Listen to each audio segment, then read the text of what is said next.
صلو علی الحبیب صلی اللہ تعالی علی محمد۔ نیت المؤمن خیر من عملہ، مسلمان کی نیت اس کے عمل سے بہتر ہے۔ اللہ عز و جل کی رضا پانے اور ثواب کمانے کی غرض سے سلسلہ دیکھنے سے پہلے اچھی اچھی نیتیں فرما لیجئے۔ اللہ کی رضا کی خاطر علم دین حاصل کروں گا، سیکھ کر دوسروں تک نیکی کی دعوت پہنچاؤں گا، خاص خاص باتیں لکھوں گا، اول تا آخر دیکھوں گا۔ صلو علی الحبیب صلی اللہ تعالی علی محمد۔ یہی ہے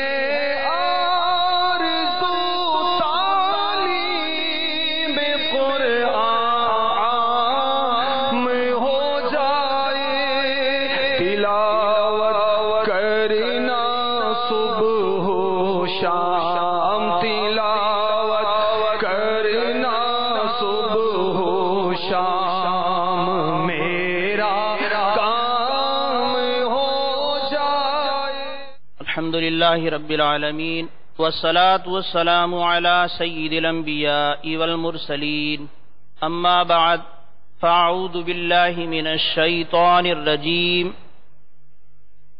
بسم اللہ الرحمن الرحیم۔ الصلاة والسلام علیک یا رسول اللہ وعلی آلک واصحابک یا حبیب اللہ۔ الصلاة والسلام علیک یا نبی اللہ وعلی آلک واصحابک یا نور اللہ۔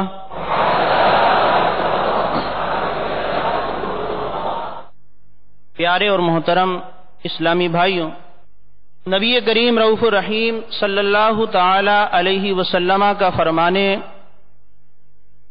عالی شان ہے کہ جس نے مجھ پر ایک بار درود پاک پڑھا اسے 10 نیکیاں ملیں گی، اس کے 10 گناہ مٹا دیے جائیں گے اور اس کے 10 درجات بلند کر دیے جائیں گے۔ تو ہمیں بھی چاہیے نبی کریم صلی اللہ علیہ وسلم پر کثرت کے ساتھ درود و سلام پڑھنے میں مشغول رہیں اور اپنی عادت بنا لیں کہ فارغ اور چپ بیٹھنے کی بجائے ہمیں کثرت کے ساتھ نبی کریم علیہ الصلوۃ والسلام پر درود پاک پڑھنا ہے۔ ایک بار محبت اور شوق کے ساتھ بآواز بلند درود پاک پڑھیے۔ اللہم صلی علی سیدنا مولانا محمد معدن الجود والکرم وآلہ وصحبہ وبارک وسلم۔ پیارے اور محترم اسلامی بھائیوں، فرض علوم کا آج کا موضوع انتہائی اہم ہے، اور اہم وہ اس اعتبار سے ہے کہ دین کے بنیادی اور سب سے اہم ترین امور میں سے اس کا تعلق ہے۔ مسلمان کا بچہ جب اسے شعور ہوتا ہے تو ایک لفظ سنتا ہے ارکان اسلام۔ کیا سنتا ہے؟ ارکان اسلام۔ سب کو پتہ ہے، کلمہ شہادت یعنی اسلام لانے کے بعد 4 عبادات، نماز، روزہ، زکوٰۃ اور حج۔ نماز، روزہ، زکوٰۃ اور حج، یہ 5 کلمہ شہادت اور 4 یہ عبادات، ان 5 کو ارکان اسلام کہا جاتا ہے۔ آخری رکن، ارکان میں سے آخری رکن وہ کون سا ہے؟ حج بیت اللہ۔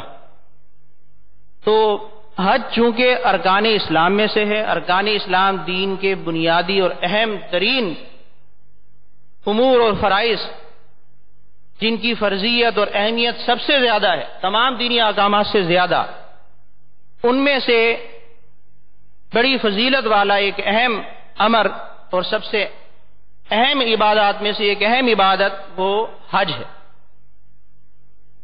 آپ میں سے بھی بہت سے ایسے اسلامی بھائی ہوں گے جو حج کر چکے ہیں، کچھ ہاتھ اٹھائیں گے؟ ماشاءاللہ۔ کئی اسلامی بھائی ایسے ہیں جنہیں حج بیت اللہ کی سعادت نصیب ہوئی۔ مدنی چینل پر دیکھنے والے بھی بہت سے افراد ایسے ہوں گے جو حج کا فریضہ ادا کر چکے۔ جو حج پر نہیں گئے وہ بھی حج کے مناظر ضرور انہوں نے مدنی چینل پر دیکھے ہوں گے. اسی طرح جو خود نہیں گیا عمرہ کرنے والوں کو چھوڑنے گیا ہوگا یا لینے گیا ہوگا، حاجیوں کو چھوڑنے گیا ہوگا ایئرپورٹ تک یا لینے گیا ہوگا. عمرہ کرنے والوں سے مکۃ المکرمہ اور مدینۃ النبی صلی اللہ علیہ وسلم سے لوٹ کر آنے والوں سے وہاں کے حالات اور نور برساتی ہوائیں اور معطر فضاؤں کی پیاری پیاری باتیں اس نے ضرور سنی ہوں.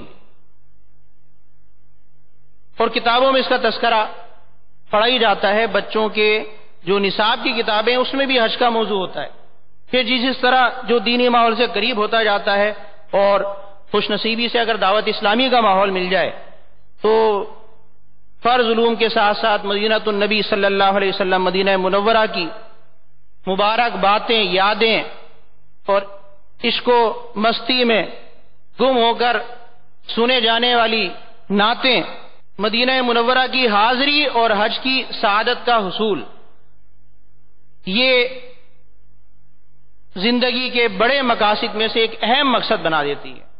تو بہرحال حج کا تذکرہ ہر مسلمان نے سنا ہے، عمرے کا تذکرہ ہر مسلمان نے سنا ہے.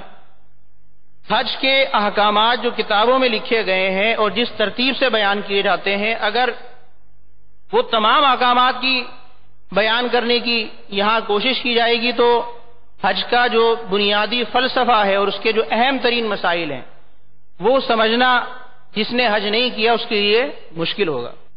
آپ کی توجہ بھی ضروری ہے. اگر بے توجہی کے ساتھ سنیں گے، ادھر ادھر دیکھتے ہوئے یا کاغذ پر ہاتھ پھیرتے ہوئے، بلا وجہ قلم ہاتھ میں لے کر ہلاتے ہوئے، آس پاس کون کیا کر رہا ہے اس کی طرف متوجہ ہو کر، تو یہاں آنے کے باوجود آپ کو جو یہاں آنے کا مقصد تھا اسے حاصل کرنے میں کامیابی نہیں ملے گی. حاضری ایک اہم نقطہ یہاں کے لیے نہیں، ہمیشہ کے لیے. جب بھی کچھ سیکھنے جائیں کسی کے پاس، سمجھنے جائیں تو یاد رکھ لیں کہ فقط جسمانی حاضری کافی نہیں ہے. جسمانی حاضری کافی نہیں ہے. ہمارے جسم کے اندر ایک اور چیز بھی ہے جو بہت اہم ہے. وہ کیا ہے؟ روح. جب وہ نکل جاتی ہے تو موت واقع ہو جاتی ہے. اور جب تک ہمارے جسموں میں نہیں آئی تھی ہم پیدا ہی نہیں ہوئے تھے. اللہ تعالیٰ نے جب پیدا کیا روحوں کو اس وقت سے وہ پیدا ہو چکی. تو بہرحال ایک تو روح کا فلسفہ ہے، دوسرا ہے دماغی حاضری. اب جسمانی طور پر تو آپ حاضر ہو گئے اور توجہ آپ کی دماغی طور پر بالکل غائب ہے، تو ایسی حاضری ناکافی. اور خاص طور پہ جو جتنے اہم مسائل ہوں کہ ایک ایک مسئلہ دوسرے سے ملا ہوا ہے، ہر بعد والا مسئلہ پہلے والے سے ملا ہوا ہے، پھر تیسرا مسئلہ ملے گا، چوتھا مسئلہ ملے گا، پھر پورا منظر بنے گا عمرے کا، پھر حج کا. تو یہ سارے احکامات اگر آپ ترتیب سے صحیح طریقے سے توجہ دے کر سنیں گے اور سمجھ کر ذہن نشین کرنے کی کوشش کریں گے تو آپ کو عمرے کا پورا طریقہ اور حج کا جو بنیادی خاکہ اور ضروری امور ہیں وہ آپ سمجھ سکیں گے. ایک مسئلے کی طرف میں اشارہ کرتا ہوں، شاید مناسبت بھی ہے. جیسے حج کے مسائل میں بعض لوگوں نے سنا ہوگا کہ مکۃ المکرمہ میں ایک نیکی کتنی نیکی ہے؟ 1,00,000 نیکی. مکۃ المکرمہ میں ایک نیکی 1,00,000 نیکی کے برابر. حدود حرم میں کی گئی ایک نیکی 1,00,000 کے برابر ہے. اسی طرح ایک گناہ بھی کیا ہے؟ 1,00,000 کے برابر. ایک گناہ بھی کیا ہے؟ 1,00,000 کے برابر. بعض نے یہ مسئلہ سنا ہوگا کہ محتاط علماء، امام اعظم ابو حنیفہ ہمارے امام، ان سے بھی یہی منقول ہے کہ مکۃ المکرمہ کو مستقل ٹھکانہ بنانا اور وہاں مستقل رہائش، مجاورت اختیار کر لینا، اس کو علماء نے مکروہ لکھا ہے. کیا لکھا ہے؟ وہاں حاضر تو ہوں گے، شوق سے ذوق سے مناسک حج کی ادائیگی بھی کریں گے، طواف بھی کریں گے اور بار بار کریں گے، بار بار حاضری دیں گے. مدینہ منورہ کی بھی ہر بار حاضری دیں گے اور ذوق و شوق اور محبت اور ادب کے ساتھ حاضر ہوں گے. لیکن ایسے مقدس مقامات پر مستقل رہائش اختیار کر لینے کی صورت میں وہاں کے جو آداب ہیں ان کی رعایت ہر شخص نہیں کر پاتا. خاص طور پہ جیسی صورتحال بگڑتی جا رہی ہے، نیکیوں سے دوری، علم کی قلت، غفلت، دنیا کی محبت، آخرت سے منہ موڑ کر دنیا کی طرف زیادہ مگن ہونا، یہ وہ وجوہات ہیں کہ علماء نے لکھا ہے کہ جس سے اکثر طبائع لوگوں کی طبیعت ایسی ہے کہ وہ وہاں کا ادب نہیں کر پائیں گے، تو مستقل رہائش وہاں اختیار نہ کی جائے۔ ایک نقطہ علماء نے یہ بھی لکھا کہ مکۃ المکرمہ میں ہو کر، مکۃ المکرمہ میں رہنے والا، اس کا جسمانی وجود تو مکۃ المکرمہ میں ہو لیکن اس کا دل کسی اور شہر میں ہو۔ اس کا جسمانی وجود تو مکۃ المکرمہ میں ہے، گھر بھی بنا لیا، کاروبار بھی کر رہا ہے، دکان میں بھی بیٹھا ہوا ہے، آ جا رہا ہے اور سارے معاملات کر رہا ہے، اس کا جسمانی وجود تو مکۃ المکرمہ میں ہے لیکن دل کسی اور شہر میں۔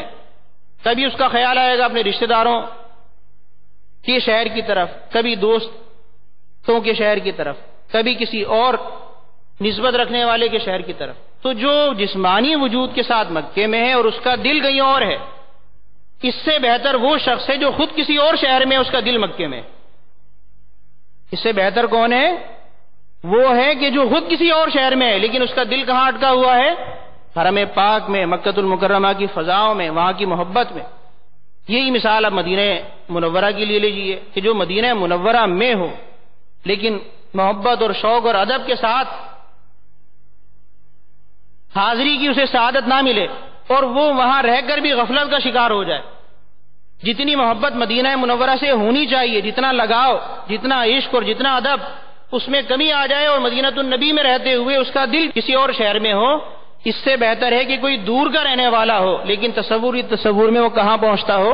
مدینہ منورہ پہنچتا۔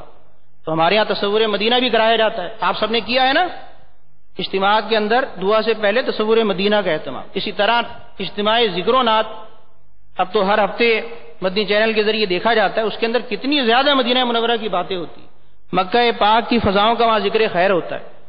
تو جو دور رہ کر مدینہ طیبہ کی اور مکہ مکرمہ کی باتیں کرنے والے ہیں وہ خوش نصیب ہیں۔ تو ہمیں ایسا بننا ہے۔ اس نقطے سے سمجھانا آپ کو یہ مقصود ہے کہ اصل حاضری جسمانی نہیں ہوتی، اصل حاضری جسمانی نہیں ہوتی بلکہ قلبی اور دماغی پوری توجہ جو دیتا ہے اور جس کی طرف اس کی توجہ رہتی ہے گویا وہ وہاں حاضر ہوتا ہے، گویا وہ وہاں حاضر ہوتا ہے۔ تو امید کروں گا آپ سارے متوجہ رہیں گے انشاءاللہ۔ جو میں بیان کروں توجہ اسی پہ رکھیں۔ حج کے بہت سارے مسائل آپ کے ذہنوں میں آئیں گے، دوران بیان بھی جس موضوع پر میں کچھ گفتگو کروں گا ہو سکتا ہے وہاں سے توجہ ہٹ کے آپ کی حج کے دوسرے مسائل پر چلی جائے۔ تو فی الحال بیان کیے گئے مسائل سے توجہ ہٹ کے دوسری طرف جائے گی، یہ بھی آپ کے لیے کیا ہوگی؟ مضر، کہ جو بیان کرنے ہیں مسائل اور جو سمجھنے ہیں آپ نے، وہ سمجھنے سے آپ کیا رہ جائیں گے؟ محروم۔ تو جو سمجھے ہوئے ہیں وہ تو سمجھے ہوئے ہیں، آپ میں سے بعض وہ ہیں جو حج کر چکے ہیں اور حج کے مسائل کے ماشاءاللہ اچھے خاصے حافظ ہوں گے، تو ان کی یادیں تازہ ہو جائیں گی۔ بعض صورتوں میں ہو سکتا ہے کہ کوئی غلط فہمی ہے وہ دور ہو جائے۔ یہ حج کیا بھی تھا لیکن بہت سارے باریک مسائل جو جاننے چاہیے تھے وہ نہیں جانے، اب جان لیں گے۔ اور جنہوں نے حج نہیں کیا وہ کما حقہ بھرپور طریقے سے پورا طریقہ حج، شرائط اور فرائض اور واجبات اور ان کی جو پابندیاں ہیں ان سب کی رعایت کے ساتھ اس وقت کے جو بہت تھوڑا سا ہمیں وقت ملا ہے، گھنٹہ ڈیڑھ گھنٹہ، اس میں پورا حج کا طریقہ سارے احکامات کے ساتھ سب لوگوں کی رعایت کے ساتھ بیان ہو جائے، ایسا ممکن نہیں۔ تو موٹی موٹی ضروری باتیں، موٹی موٹی ضروری باتیں جس سے پورا حج کا طریقہ اور خاکہ اور بڑی بڑی غلطیوں سے پاک صاف ہو کے حج کرنے میں ہم کامیاب ہو جائیں اور حج کا طریقہ ذہن نشین ہو جائے، اور اس کے بعد ہم کوئی کتاب پڑھیں تو کتاب بھی سمجھ میں آئے، یا کسی سے مسئلہ پوچھنے کی ہمیں صلاحیت پیدا ہو جائے کہ جناب احرام کا لفظ بھی میں سمجھ گیا ہوں، میقات کسے کہتے ہیں یہ بھی پتہ چل گیا ہے، مینا کہاں ہے، مزدلفہ میں کیا ہوتا ہے، عرفات میں کیا ہوتا ہے، رمی جمار کیا ہوتی ہے، طواف کیسے ہوتا ہے، طواف زیارہ کیا ہے، طواف وداع کیا ہے، یہ ساری اصطلاح جب بیان ہوں گی تو اس کا خاکہ آپ کے ذہن میں اس طرح بیٹھ جائے اور اس کی ترتیب بھی کہ کون سا کام پہلے کرنا ہے، پھر کیا کرنا ہے، پھر کیا کرنا ہے، پھر کیا کرنا ہے، عمرہ کرنے والا کیا کیا کرتا ہے، کس ترتیب سے حج کرنے والا کیا کرتا ہے. تو یہ بیٹھ بھی جائے گا تو آپ کم سے کم پوچھ تو سکیں گے. کسی حاجی نے آپ سے سوال کر لیا اور حج کرنے والا گیا ہوا ہے، اسے کوئی عالم دین ملا نہیں مسئلہ پوچھنے کے لیے، اس نے آپ کو فون کر دیا کہ میں فلاں مسئلے میں مبتلا ہو گیا ہوں، تو آپ کو پتہ ہی نہیں وہ کیا کہہ رہا ہے، مینا کیا ہوتا ہے، مزدلفہ کیا ہوتا ہے، رمی جمار کیا ہوتی ہے، جمرہ عقبہ کیا ہوتا ہے، آپ نے یہ سارے نام ہی نہیں سنے صحیح طرح، یا سنے ہیں تو سمجھے نہیں، تو سامنے والا سوال پوچھے گا تو آپ اس کے سوال کو بھی نہیں سمجھ پائیں گے کہ یہاں سے کسی سے دارالفتہ میں جا کر یا فون پر مسئلہ پوچھ کر اس کی شرعی رہنمائی کر سکے. تو بہرحال توجہ ضروری ہے. جو حج کر چکے ہیں آپ میں سے یا مدنی چینل کے ناظرین، وہ مزید پختہ اپنے مسائل کو کر لیں اور دوبارہ حج کا پکا ارادہ کر لیں گے. انشاءاللہ میں دوبارہ حج پر جانا ہے، زور سے انشاءاللہ کہیے، اور بار بار حج پہ جانا ہے، اور ہر بار مدینہ منورہ کی بادب حاضری بھی دینی ہے انشاءاللہ. چند باتیں سب نے سنی ہے. ایک لفظ ہے احرام، عمرہ یا حج. عمرہ کرنے والے جائیں یا حاجی حج کریں، ہوتے کس میں ہیں وہ؟ احرام میں. یہ سب نے سنا ہوا ہے، ہر ایک کے ذہن میں اپنا اپنا مفہوم ہوگا احرام کسے کہتے ہیں، کیا ہوتا ہے. پھر احرام باندھنا کہاں سے، نیت کب کرنی ہے نفل پڑھ کے. ایک لفظ سنا ہوگا آپ نے میقات. کیا سنا ہوگا؟ میقات. یہ کیا چیز ہوتی ہے کہ اس سے پہلے پہلے احرام باندھ لینا ہے، بغیر احرام کے اس سے آگے نہیں گزر سکتے، گزرے تو دم آ جائے گا. ایک لفظ دم بھی سنا ہوگا آپ نے. کیا سنا ہوگا؟ دم. کہ غلطی ہو گئی حج کے اندر تو بعضوں کا دم آ جاتا ہے، بعضوں کا صدقہ آ جاتا ہے، اور بہت ساری صورتوں میں گناہ تو ہوتا ہی ہے. پھر عمرے کے اندر آپ نے طواف کرنے والوں کو دیکھا بھی ہوگا، مدنی چینل پر دکھایا جاتا ہے بار بار، اور طواف کا ذکر بھی سنا ہوگا کہ کعبۃ اللہ کے ارد گرد ہوتا ہے. حجر اسود بھی کعبۃ اللہ شریف کے ایک رکن میں لگا ہوا ہے. مسجد حرام شریف سے پہلے باہر تھی، اب مسجد حرام شریف کی توسیع ہو گئی تو احاطہ مسجد کے اندر صفا اور مروہ آ گئے. کیا آ گئے؟ صفا اور مروہ. پہلے مسجد حرام سے باہر تھی، صفا کی پہاڑی اور مروہ کی پہاڑی، جہاں بی بی ہاجرہ رضی اللہ تعالی عنہ دوڑی تھیں. اس لیے حضرت اسماعیل علیہ السلام جو کم سن تھے اور پیاس سے بے چین تھے، بے قرار تھے، ان کے لیے پانی کی تلاش میں. تو یہ سارے واقعات تو آپ نے سنے ہیں. انہی کو آپ نے ترتیب دینا ہے، اور صحیح طریقہ کیا ہے اس کو یاد کر لینا ہے. تو عمرے کا طریقہ بھی آ جائے گا آپ کو، حج کا بھی آ جائے گا آگے، مینا، مزدلفہ اور عرفات، اور وہاں کی ترتیب وار ایام. ایک اور بات یوں یاد کر لیں کہ حج کے مسائل یاد کرنے کے لیے اگر آپ دو طریقے استعمال کر لیں، دو طریقے، تو ساری چیزیں آپ کو یاد ہو جائیں گی آسانی سے. ایک تو یہ کہ حج کے ایام مخصوص ہیں، ایک مخصوص دن میں حج کے مناسک کی ادائیگی کی شروعات ہوتی ہے، اور 2 4 5 دنوں کے اندر اندر اکثر مناسک ادا ہو جاتے ہیں. وہ ہیں کون کون سے؟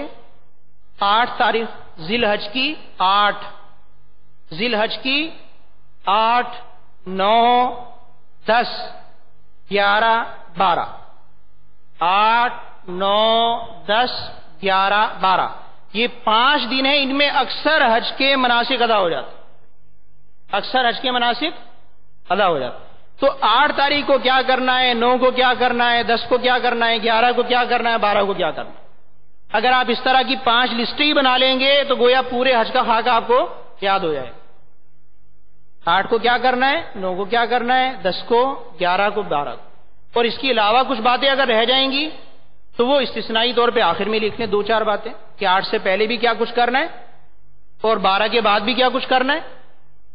تو جو 2 یا 3 باتیں رہ جائیں جو 12 کے بعد یا 8 سے پہلے کی ہیں، وہ علیحدہ آخر میں لکھ لیں.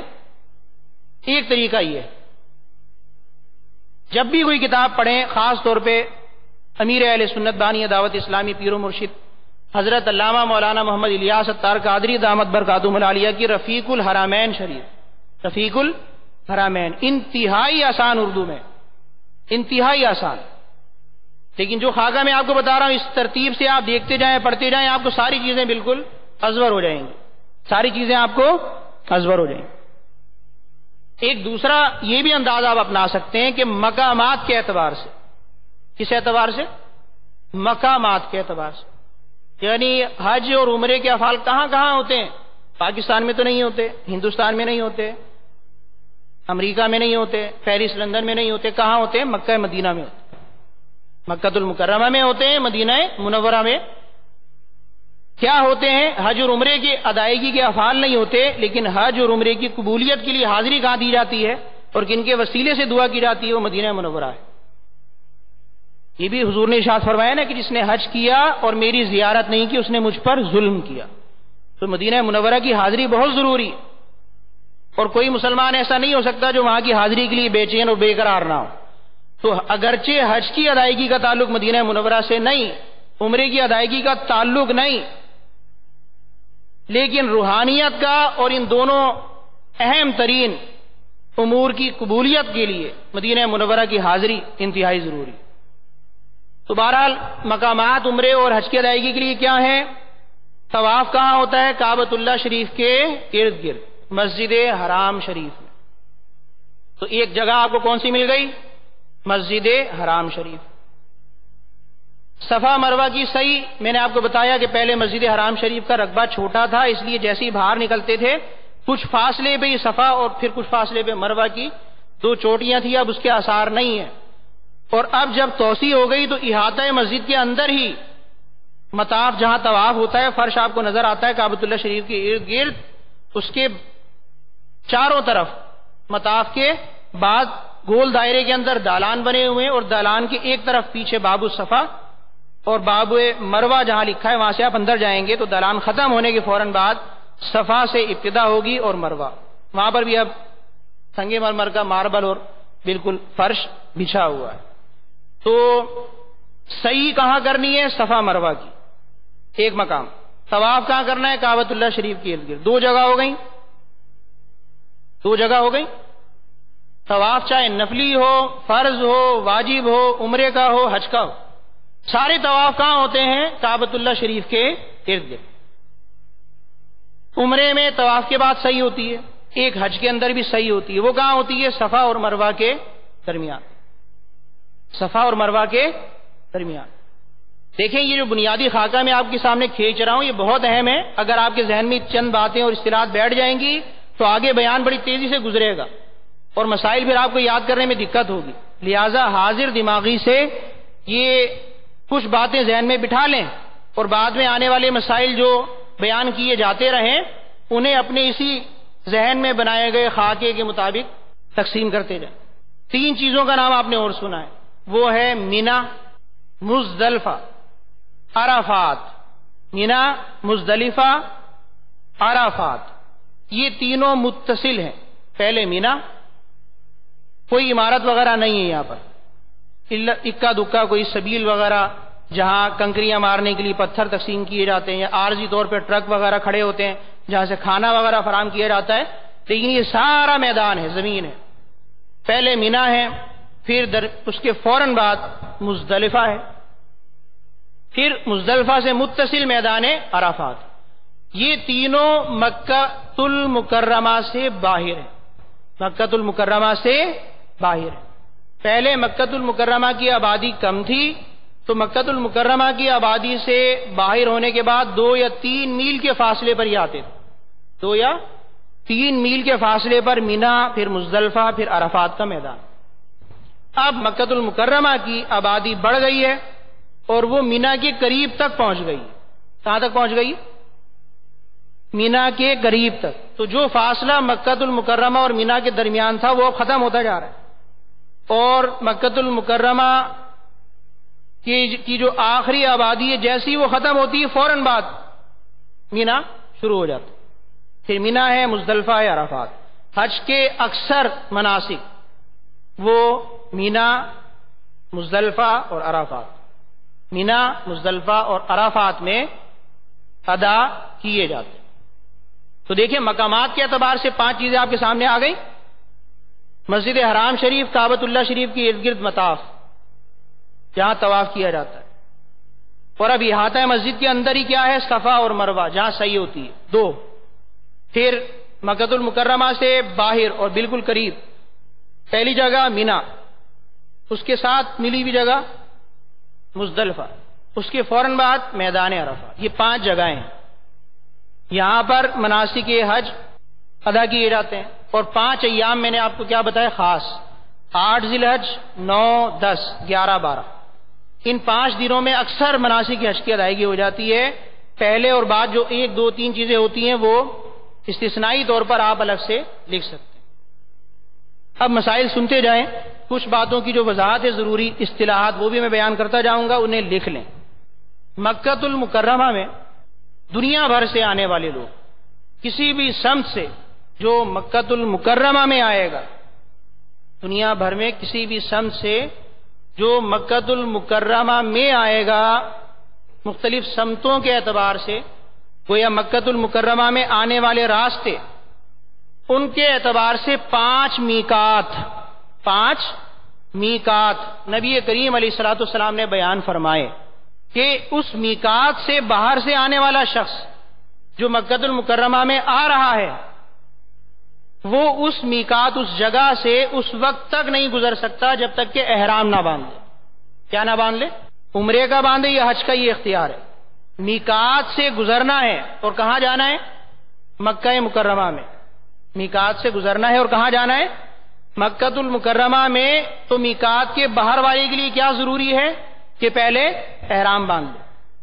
وہ 5 میقات کے نام: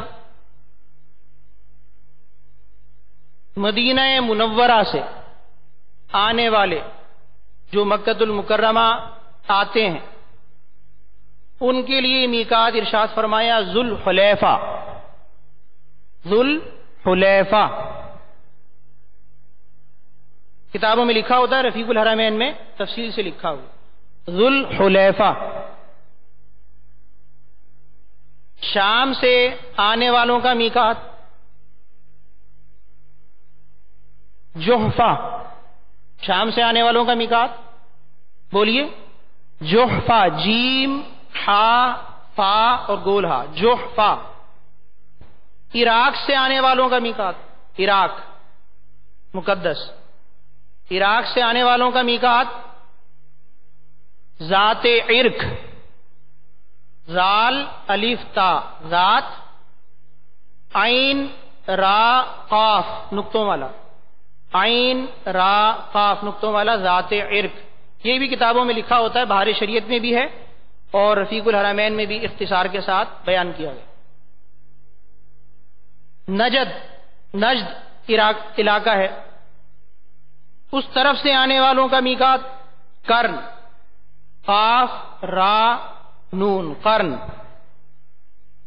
اور یمن کی طرف سے آنے والوں کا میقات ہے یلملم.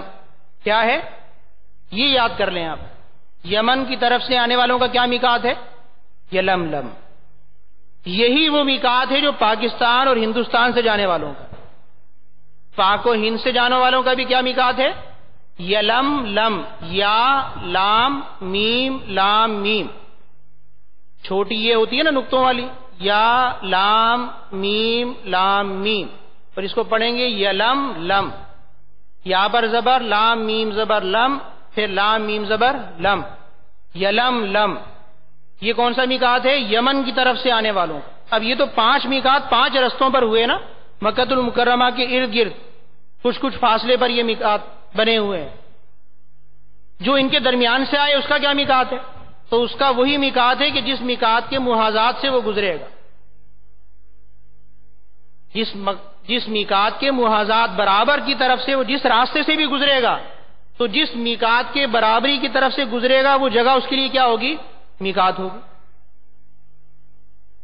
تو پاکستان اور ہندوستان سے جانے والوں کا میقات کون سا ہے؟ یلملم.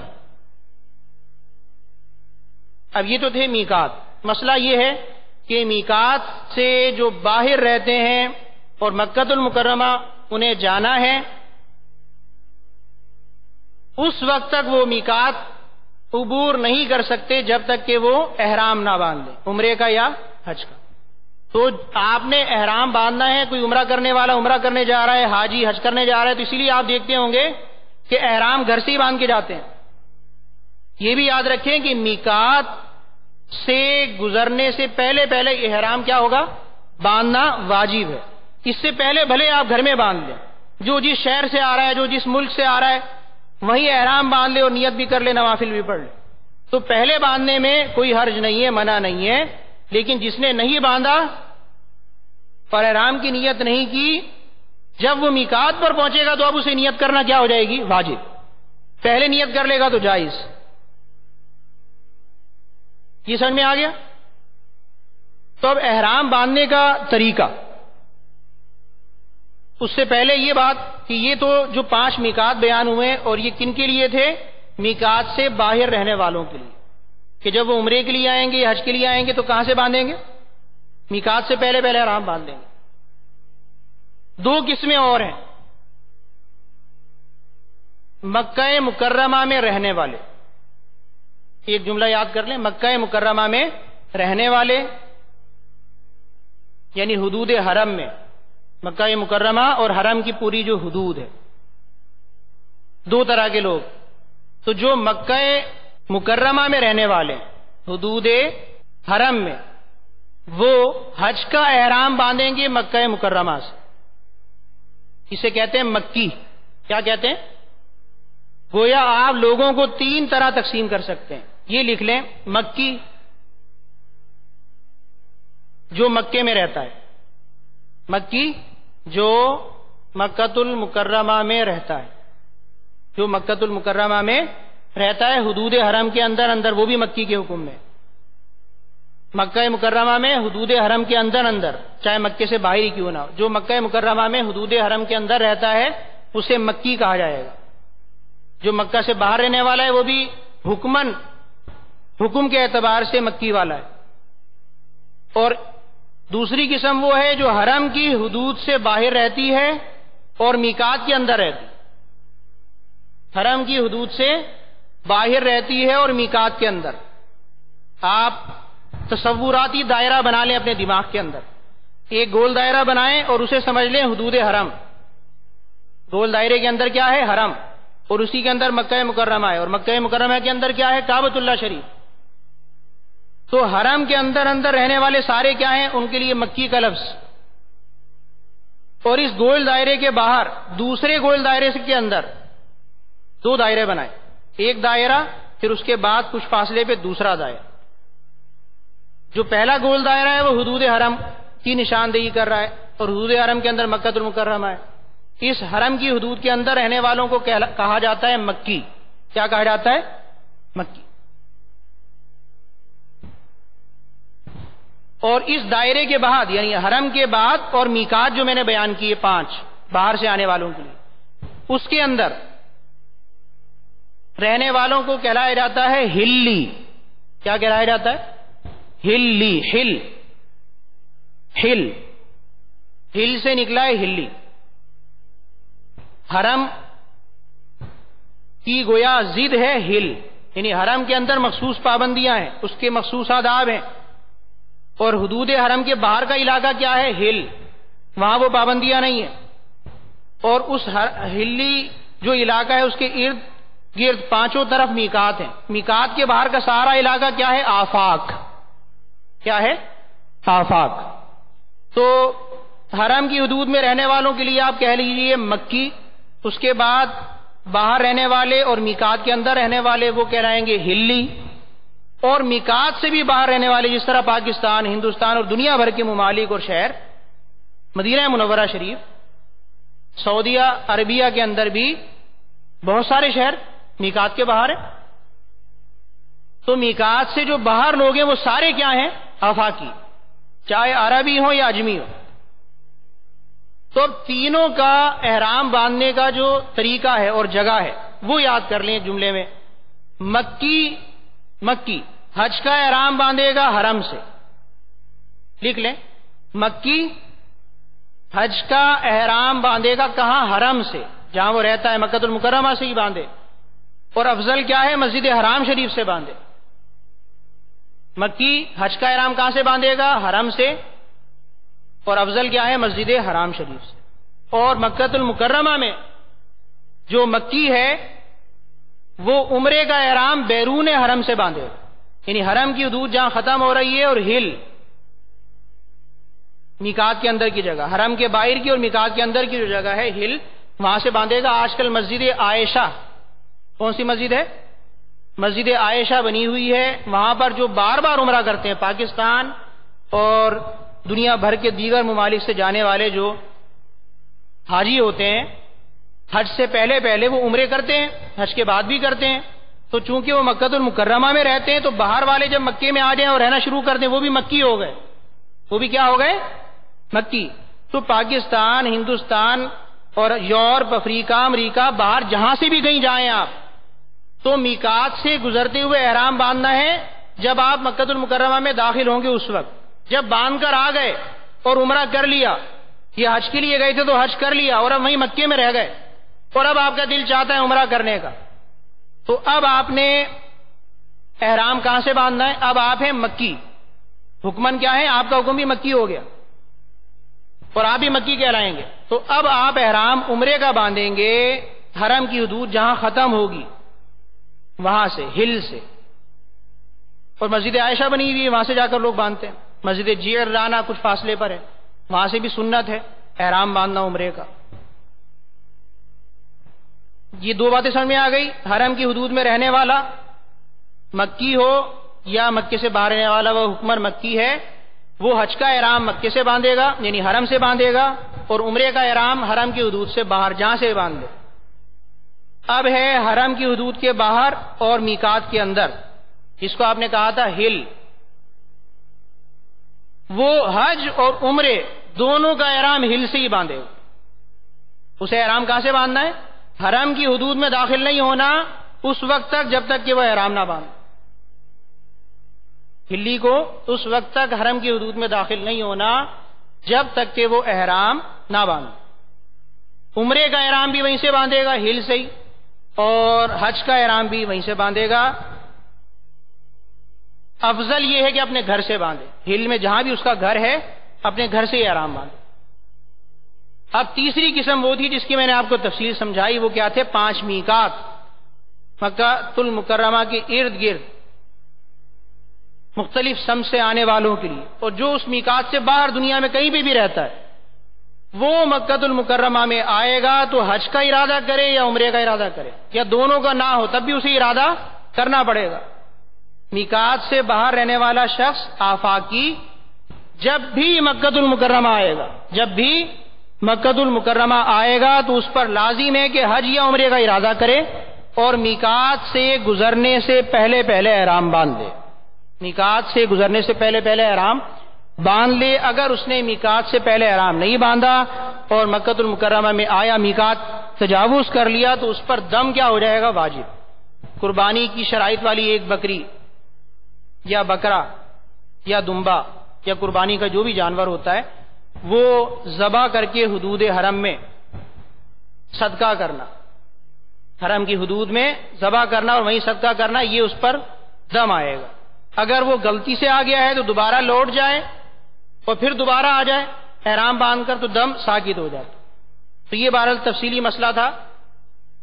میقات کا بھی مفہوم آپ کے ذہن میں کچھ بیٹھا ہوگا، احرام کا بھی. ساری باتیں اگر آپ کو یاد نہیں ہوئی، ساری باتیں یاد نہیں ہوئی تو یاد رکھیے کہ عموماً ان چیزوں میں غلطی نہیں ہوتی، عموماً ان چیزوں میں غلطی نہیں ہوتی. عمرہ جب بھی کرتا ہے آدمی بڑے اہتمام کے ساتھ کرتا ہے، احرام باندھ کر نیت کر کے اچھی طرح پوچھ پاچھ کر جاتا ہے اور میقات سے پہلے پہلے نیت کر لیتا ہے. بہت کم لوگ ہوتے ہیں جو غلطی کا شکار ہو جاتے ہیں. بہرحال بتانا اس لیے ضروری تھا تاکہ آپ کہیں غلطی نہ کر بیٹھیں، بھول نہ جائیں، غفلت نہ ہو جائے. یا مثلاً آپ نے احرام کی چادریں تو یہاں لپیٹ لی ہیں، آپ نے کہا نیت اس وقت کروں گا جب جہاز اڑے گا، اس لیے کہ میقات پاکستان اور ہندوستان سے جانے والوں کا کہاں آتا ہے؟ درمیان میں، سفر کے دوران. اور اعلان بھی ہوتا ہے کہ اب آپ احرام باندھ لیجیے. اس وقت کوئی سویا ہوا ہے یا کوئی اور وجہ ہو گئی اور وہ میقات سے جو ہے اس نے تجاوز کر لیا تو اس پر کیا آ جائے گا؟ دم. لہذا مسئلہ جاننا چاہیے اور نیت جو ہے وہ اہتمام اور دھیان کے ساتھ کرنی چاہیے. کہیں ایسا نہ ہو غفلت میں بغیر نیت کیے بغیر احرام باندھے اگر میقات سے تجاوز ہو گیا تو دم دینا پڑے گا، گناہ گار بھی ہوں گے، توبہ بھی لازم ہوگی. تو اب احرام باندھنے کا طریقہ یہ ضروری ہے، احرام باندھنے کا طریقہ ضروری. بڑا مسئلہ ایک یہ ہے کہ لوگ پوچھتے ہیں کہ جناب احرام کی 2 چادریں پہن لی ہیں، کیا اب ہم یہ چادریں اتار کے دوسری پہن سکتے ہیں؟